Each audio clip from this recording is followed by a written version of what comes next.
Sí, la semana pasada ocurrieron 2 casos que, si bien no está confirmado el diagnóstico por medio de un estudio, porque no se pudo llegar a hacer un estudio porque la parte económica eran perros uno era de la calle y otro era de un particular, pero no accedió a hacerle un estudio al pedacito de carne que el animal devolvió. Y entonces no podemos llegar al diagnóstico definitivo del tóxico que fue, si fue un órgano fosforado, que los órganos fosforados son estos productos que se usan como insecticidas, ya sea en el campo o de uso de jardín domiciliario, o estricnina. Yo estoy ahí entre esas 2 posibilidades. Los casos que yo considero que fueron intoxicados aparecieron en las cuadras entre el Banco Macro y los consultorios Corpus. Un perro que era de la calle apareció con un estado de convulsión y los vecinos llamaron al veterinario. Cuando lo voy a ver, el perro estaba en un estado de convulsión y ese paciente no hubo forma de salvarlo. Se ve que la cantidad que había ingerido era grande y no hubo forma de parar las convulsiones y falleció esa misma tarde.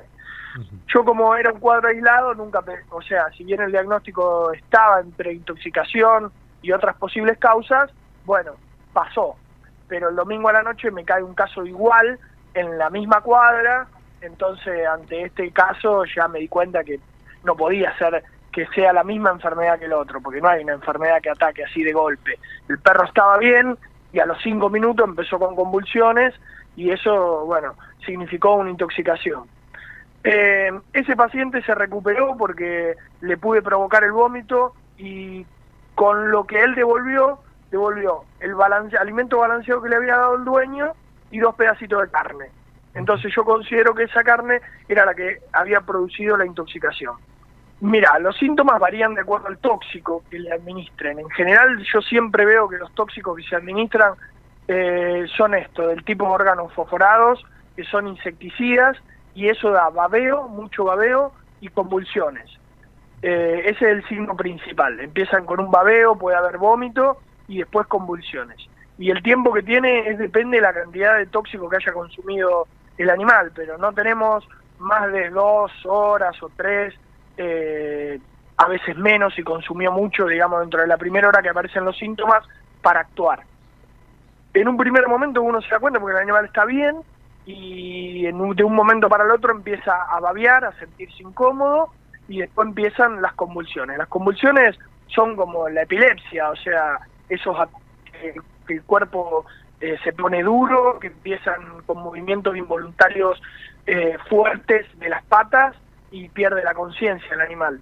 Y es un ataque que dura mucho tiempo, empieza con 1 minuto, después va aumentando a 2, a 3 y después no paran las convulsiones.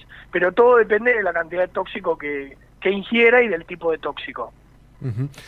O sea, Mauro, entonces esto ocurren 2 casos en pocos metros de distancia, casi en las mismas horas, por lo cual se deduce que pueden haber sido envenenados.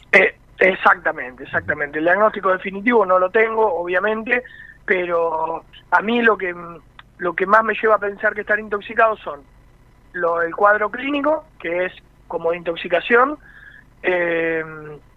la proximidad de los 2 casos, en la misma calle con 1 cuadra de diferencia, y que el último perrito que atendí, cuando yo le provoco el vómito, vomita el alimento balanceado, que yo le pregunto al dueño si le había dado, me dijo que sí, y 2 pedacitos de carne que el dueño no se los había dado, o sea que los había comido en la calle.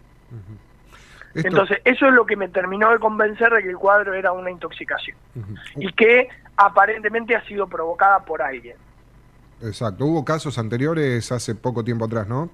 Sí, cada tanto aparece en algún barrio o algo que aparecen así, ¿viste? Una tormenta de casos, 5 o 6 casos en el día o en pocos días de perros con los mismos síntomas de convulsiones y babeos y demás. Sí, ha habido. Por lo menos calculo que hay 1 o 2 casos por año de intoxicaciones. Y nunca podemos llegar a saber ni quién fue, ni como para denunciar o algo, y qué tóxico en realidad están usando, si es estricnina, si es organofosforado o qué tipo de organofosforado es. Pero son tóxicos que si los llega a comer un niño producirían la misma sintomatología, o sea, serían muy graves.